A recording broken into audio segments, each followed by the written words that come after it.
Answered in kind. 6.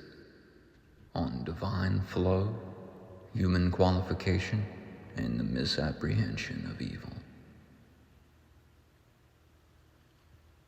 There are many strata to what follows, and not all who encounter these notions will be conversant with the symbolic grammars employed herein.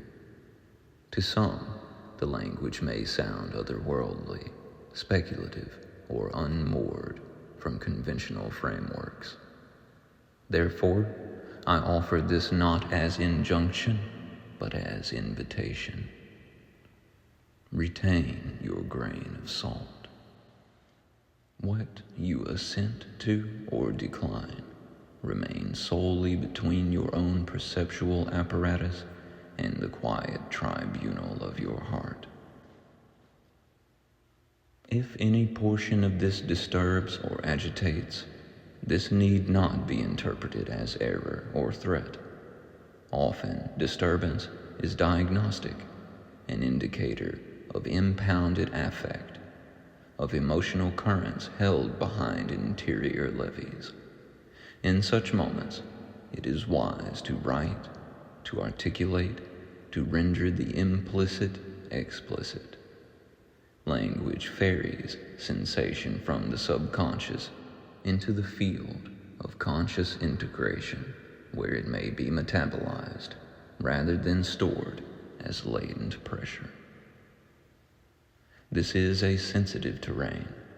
It will trouble some. I share it not to persuade the unwilling, but to offer resonance to those who may recognize a pattern they have not yet seen articulated publicly. We begin with a question deceptively simple in construction, yet profound in implication. If God cannot interfere to prevent evil, why thank God for good? If God cannot interfere to create good, what exactly is occurring? The misapprehension lies in the verb interfere. God does not interfere. God flows.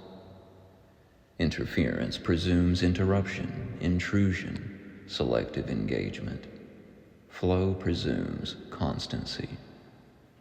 In the metaphysical traditions articulated by Saint Germain, the I Am discourses, and parallel streams of perennial philosophy, God is not an episodic actor, but pure being, life, intelligence, and substance in ceaseless emanation.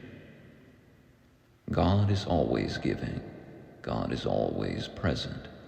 God does not step in or withdraw. Were God to override human qualification of energy, free will would be nullified, and without free will, consciousness could not mature, self-reflect, or awaken.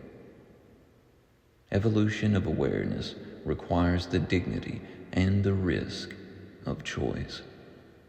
Thus, God does not violate the law of consciousness by forcibly correcting human misqualification of life energy. What humanity names evil is not a substance, not an entity, not a divine enactment. There exists no ontological category called evil matter. There is only life energy qualified discordantly. Fear, cruelty, domination, hatred, these are not God acting malignantly.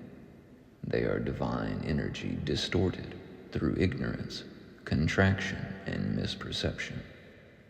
God does not allow evil as a moral concession. God permits free will, and free will can distort.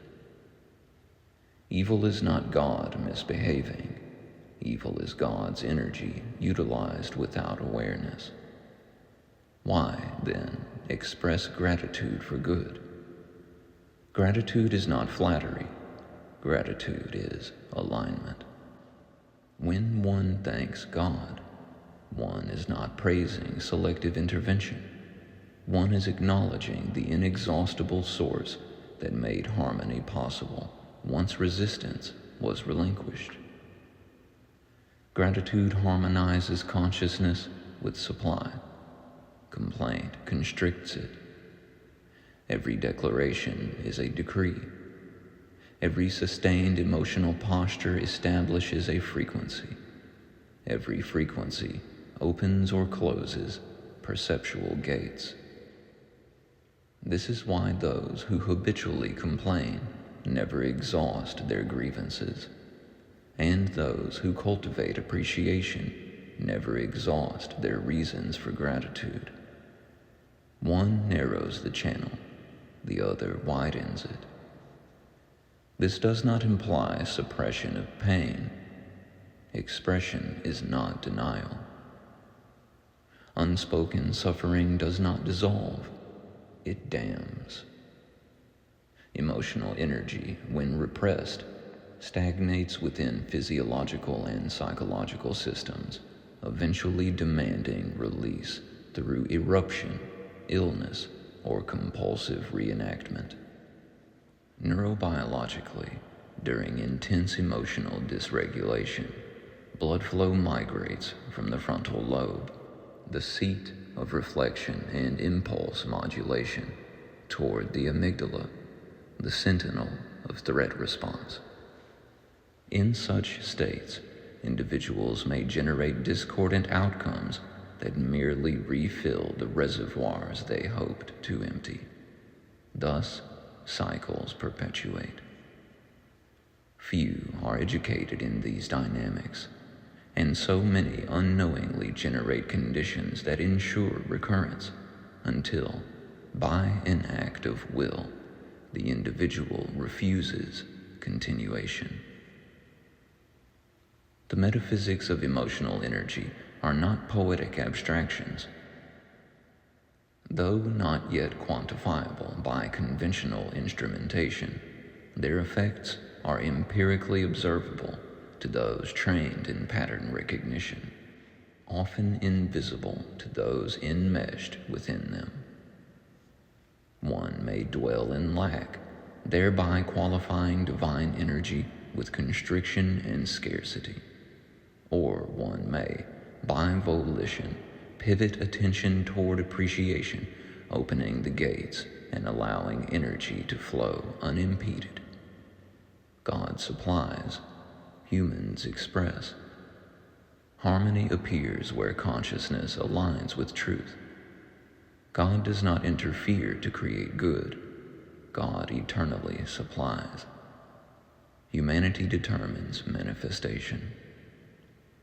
This is why Saint Germain emphasizes the decree, I am, the presence acting here.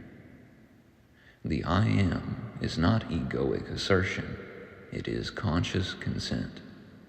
It is the deliberate relinquishment of obstruction so that divine intelligence may operate through form without violating free will. God will not rescue humanity from its creations, but God will always assist humanity in transcending them. Divine assistance arrives not as cosmic override, but as insight, resilience, awakening, opportunity, inner guidance, remembrance. God is constant source. Humanity is conscious operator. Thus, thanking God for good is not gratitude toward a puppeteer. It is recognition of the infinite supply that flowed once resistance dissolved. God does not choose when to act. God eternally acts. Humanity chooses whether that action manifests as harmony or suffering.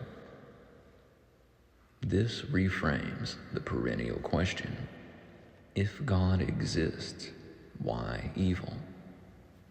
Because free will exists, because ignorance exists.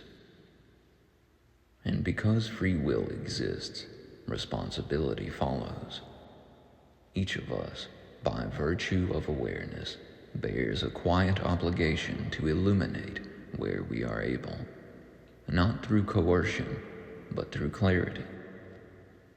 Shame, guilt, fear, and anger are poor pedagogues. They compel compliance, but do not invite understanding, and what is coerced rarely integrates. True teaching is hospitable rather than forceful, offered open-handedly and without insistence. If one's truth is not received, the wisest act is to release it without resentment, to shake the dust from one's feet and leave the other in peace. A closed hand cannot receive, and a clenched fist cannot heal. One may share what has been lived, witnessed, and learned, but counsel that is unasked for often hardens rather than helps. Where openness exists, guidance lands. Where it does not, experience itself becomes the instructor. As articulated in the Gospel of Thomas, ignorance, not malice, is the progenitor of what humanity calls evil. Uninformed consciousness misqualifies energy. Wounded beings reenact wounds. Internalized harm seeks outlet, often misdirected toward those unrelated to the original injury.